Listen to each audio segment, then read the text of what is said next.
সালামু আলাইকুম। খুবই একটা হাস্যকর বিষয়।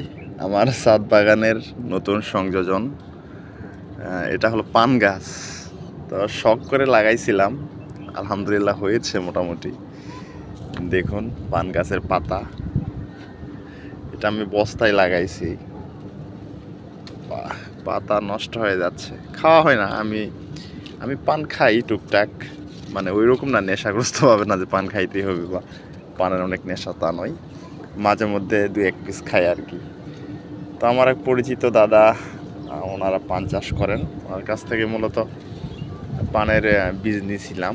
বীজ বলতে পানের এই যে যে ডগাটা আছে, ডগাটা মাটিতে লাগাই দিলে এখান থেকে হয়ে যায়।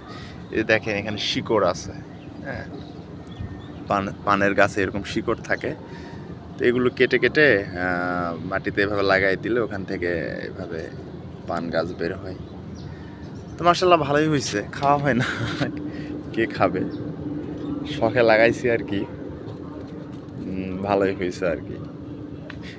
ছাদ বাগানে যে মানুষ পান চাষ করে, আমার মনে হয় আমি প্রথম। অনেক লম্বা লম্বা হয়েছে, এগুলো আমার বেঁধে দেওয়া লাগে, কিন্তু আমি যত্ন করি না। এগুলা বেঁধে দিলে উপরে উঠবে আর কি।